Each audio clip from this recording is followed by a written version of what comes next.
Дэлхийс өнчгсөн хүн төрөлхтнийг аврахын тулд өөртөө байгаа ганц эрднийг золих хэрэгтэй. Гэхдээ манай Жод хүн төрөлхтөн хамаагүй байсан л да. Ганцхан Элийн л байвал боллоо. The Last of Us-ийн 1-р үлрэл дээр Жой цохнуудын баазыг хүүс тэмдрээд Элийг аваад цугтааснаар дууссан байлээ. Энэ удаагийн спойлер задлангаар та бүхэндээ энэхүү цувралын 2-р үлрэлийн эхний ангийг ярьж өгөхөөр шийдлээ. Өмнө 1-р үлрэлийг спойлер задлан дугаар дээр хитрхи богино байсан гэсэн комментүүд орж ирсэн. Тэгэхээр энэ удаагийн дугаар дээр Univision хамтарч байгаа юм. Мэдээж хэрэг та бүхэн дутуу ангиудыг Univision-ийн HBO багсаас үзсэн шүү дээ. 2-р бүлэг маань нийт 7 ангиас бүрдэж өнгөрсөн 7 хоногт засагдж дууссан билээ. Олон нийтийн зүгээс гол дүрийг бүтээсэн Bella Ramsey-ийг бол тоглоомын дүртэй төсгөө гэсэн үндслээр бүглэдэд нэлээд амтсан. Тэр нь бүр жүжигч охиныг өөрийн Instagram-ыг хаах түргсэн билээ. Гэхдээ заавал тоглоомын дүртэй адилхан байх ёстой байсан эсхийг үзэж та шийдэх үсттэй. Уг нь өөрийнхөө дүрийг маш сайн бүтээсэн шүү дээ.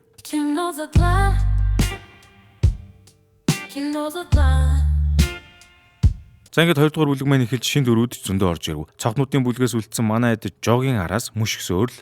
Бүлгийнхний тэн хагасыг үгүй хийсэн болохоор тэгнэлтэй. Энэ Жогийн араас мөрдөж байгаа бүлгийн ахлагчийг Эби гэдэг бөгөөд Жогийн үгүй хийсэн цогнуудын нэгнийх нь охин ажээ. Хэдий Жо маань Элийг аварсан ч гэсэн золиосонд нь явсан хүмүүсийн булшнуудын тоо сэтгэл зөртгөл юм олон байлаа. Эхний үлэр дээр Жог Сайнтлын дүр гэж харж байсан. Гэхдээ яг Маси алган талаар бол тийм сайн хүн биш юм шиг юм уу?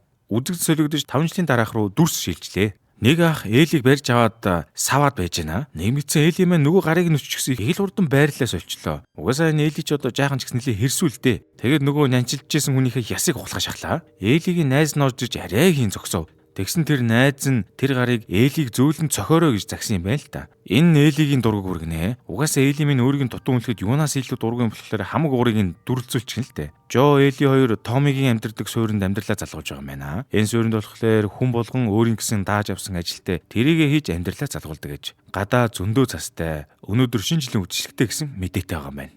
Энэ суурь нь ч үтэй.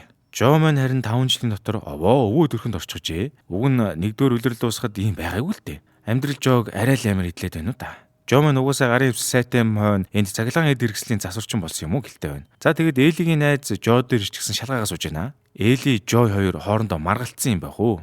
Тэгээд яг хөтэ өсвөр насны хүүхэд насанд хүрсэн хоёр хүн бие бинийгээ ойлгох хүндрэлтэй л байгаа хэл та. Эли минь энэ үеэр зомбигоор буудлагын тэмцээн зохиогоод сууж байна. Энэ Эли Жо хоёр одоо Томиг маань их л зогоож байна да. Яасан гэхээр Жо болохоор Элигээр аюултай зүйл хийлгэхгүй, мананд гарахгүй гэдэг нь. Харин Эли болохоор насанд хүрсэн учраас хүснээ хийнгээл зүтгээд байдаг. Томын тэр хоёрын дунд хадан давчуулагдсан халимны зулцах шиг л оршиж байгаа. За тэгээд Томыг шалгасаар байгаад Эли хүсэн хүлээсэн эрүүлэгтэй гарахаар боллоо. Угаасаа эрсдэлтэй зүйл хийх дуртай юм болохоор зүгээр сууч чаддгүй байх л та. Манай Жо харин засварчин, гагнуурчин баг засварын бригадын ажлыг бүхлээр нь хийдэг болжээ. Томигийн эхнэр Жод эрүүний шүл амсуулаа сууж байна. Яасан гэсэн чинь Жо маань ажиллаа дутуу хийсэн юм байхаа. Яг нь Томигийн эхнэр нь оргон л хүсэж ирсэн бүх хүнийг л дээвэр дороо аваад байгаа юм байна. Хэдий сэтгэлэн сайхан ч гэсэн бүх юм хязгаартай шүү дээ. Тэгээд тэр хүмүүсийг гэр оронтой болгоё гэхээр нь байр хэрэг болоод Жо маань харин тэр байр орныг нь засаж барахгүй байгаа юм уу та. Хаалхын сайн хэр Жо маань бүр сэтгэл зүйчтэй уулздаг болжээ. Сэтгэл зүйчийн төлбөр нь гэсэн чинь нэг уут үр тариа. Мөнгө аль хэзээ үгүй болсон учраас арилжааны болоод үр тариа болж байна уу та. Сэтгэл зүйчин Жод виски өгж мөгөөд бүр амар шинэлэг сэтгэл зүйч байна. За тэгээд Жо маань сэтгэл зүйчид хамаг зовлонгоо ярьж гарлаа. Гэхдээ тэгээд хамтдаа удаан амьдраад байхаар Жо Эли хоёр маргалдаад байгаа юм бах уу. Хоёр зөрүү дайжтан нийлэхээр тэгж байгаа юм уу? Яасан бүүмэд. Сэтгэл зүйч игч маань Жог занж гарлаа. Шалтгаан нь болохоор Жог өөрөөс нь юм нуугаад байгааг мэдрээд Жогоос асуугаар цаатхан хэлэхгүй байгаа юм шиг байгаа. Яаж тэгээд Элигээс ч нуудаг зүйлээ хэлж чадах вэ? Сэтгэл зүйч өвчтөн хоёр маань яриан дундаа халаад сэтгэл зүйчийн нөхрийг Жо тэнгэрт дэвшүүлснийг мэдэж авна. Хэрвээ Жо дайрахгүй бол өөрөө тэнгэрт дэвших нөхцөл байдал байсан ч гэсэн нөхрийг нүггүй өсвөнийг яаж тайван арч чадж байгаа юм бол доо.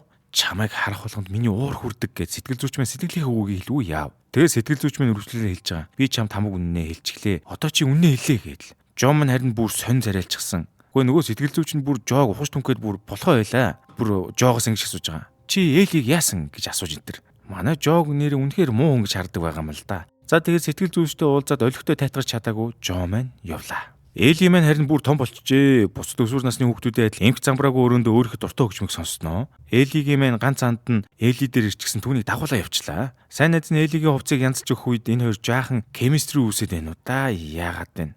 За тэгээд дараагийн хэсэгт энэ хоёр маань эргүүлийн багийнхантай хамт явахаар болжээ. Эргүүлэлт нь ажилт хийх зориулттай. Хэрв 1-2 зомби таарвал бууд. Илүү их зомби байвал өдөр түргэн буцаж ирэх тушаалтаагаар 5 хүний бүрэлдэхүүнтэйгээр даалгавар тагарлаа. Манай хоёр багаасаа зайдуухан морин онон явнаа. Найзууд хоорондоо оройн өвчлөгээр хэнийг авч явахаа ярилцаад л амжлаа. Тэгэд найз нь Элигээс асууж байгаа. X-тэйгээ хамт явах уу гэж мэгэл. Энд нүүж ирснээсээ хойш Эли мэн бас жанжан болоод амжчихжээ. Найз нь бүр хэнийг дагуулж явах юм гэж сургаастай. Эли мэн ч нэлээд интроверт талтай юм л да. За яг тэгээд нөгөө эргүүл хийж явж байгаа шогшоод явж байтал замд нь цасан дээр туссан цусны улмөрүүд харагдлаа. Гүйт тэгсэн зомби баавга хоёр зодолцсон улмөр байна.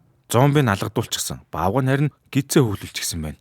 Энэ зомбинаас болоод хүн байтугай ан амттын ч хэцүү болсон байгаа юм л да. Тэгсэн нөгөө Дигго хоёр охин маань бүр хойлохнаа хандлт хийх гэж зомбитэй байшин руу яваад орчлоо шүү. Нөгөө хоёр чинь бүр буугаар биш хутгаар үзэх юм баха. Би үүндээ дохио өгч байгаа нь чи энийг шаа би энийг шаач гэж байх шиг. Энэ хоёр тэгж байгаад их зэрлэгээ.